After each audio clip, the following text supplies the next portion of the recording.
seated. Magandang umaga po sa inyo lahat. Listening to the gospel, it invites us to look at how we approach Saint John the Baptist. He was proclaiming something about repentance. Paano nga ba tayo? Because si Saint John the Baptist has already gained infamy in that area.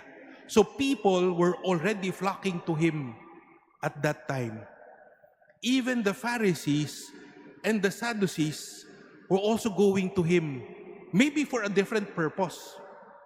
They were going there to sort of receive some sort of validation na sila ay pumunta kay St. John the Baptist at kinilala sila ni St. John the Baptist. But St. John the Baptist would not have anything to do with it. Alam niya kung ano ang nasa puso ng mga Pariseo at Saduceo. They were only after validation. And that is why when they approached St. John the Baptist, St. John the Baptist said, "You brood of vipers, what have you to do with us?" So it was clear for St. John the Baptist and maybe the hidden agenda of the Pharisees and the Sadducees. And that is why maybe we need to look at ourselves when we approach the call of repentance. Ano nga ba ang hanap natin? Tayo ba ay sinasabi natin, "Uy, pinatawad na ako," pero hindi pa rin nagbabago yung buhay natin? Kasi ang totoong tawag ni St. John the Baptist ay pagbabago, pagbabalik loob sa Diyos. Hindi lang basta maikumpisal natin yung kasalanan natin, pero yung pagbabago ng ating kalooban. And that is why when we look at the first reading, wherein the predator and the prey would be living together in harmony, isipin nyo, ang leon, ang mga mababagis na hayop, kumakain din ng damo tulad ng baka. Parang ang nangyari po doon, God would even transform or change natures. Kasi ang mga mababagis na hayop, yung kanilang natura ay para kumain ng karne. When you look at the teeth of the lion, kahit yung mga mababagis na hayop, it is built for eating meat. But when they eat grass, it means that conversion under God's care would even transform our own nature. Ganda, no? Ganun ka makapangyarihan kapag tayo, we are carried. When we desire conversion, and it is supported and nourished by God, even our own nature is transformed by God. So the readings that we have really encourages us to move towards conversion. At kung titinan nga po natin, ngayon po ay novena.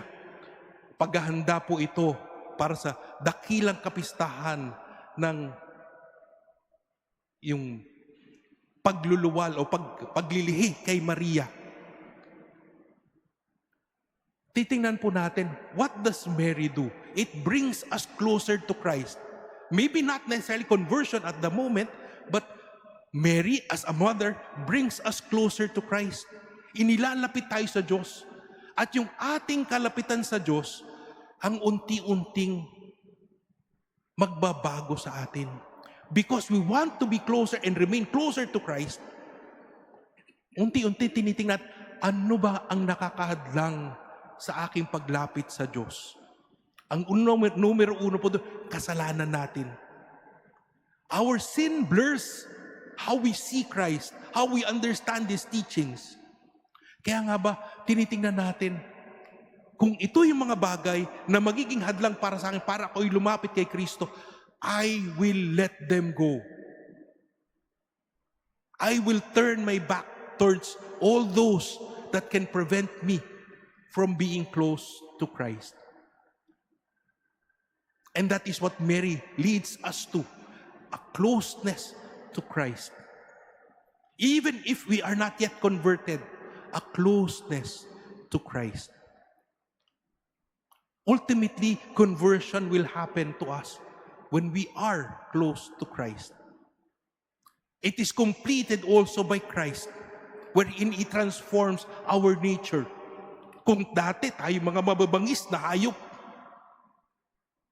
babaguhin niya, nagkakaroon ng kahinahunan ng ating pagkatao. And that is what we celebrate. That is who Mary is. Mary brings us closer to Christ. So in the celebration, we look how the dynamics of Jesus Christ, and it is brought about to fruition through Mary. Si Mary ang naglalapit sa atin patungo kay Kristo. Pero ang kaganapan ng ating pagbabago ay kay Kristo na. And that is why, in this celebration, let us approach Mary to bring us closer to Christ. And as we move closer and closer to Christ, we see the things that hinder us from spending quality time with God, with Christ. And little by little, shed them off. Examining our hearts. Looking at the things that bring us away from the closeness or the intimacy with Jesus Christ. Let us thank Mary in this celebration. But most of all, let us thank Mary for bringing us closer to Christ, who completes our conversion and transformation.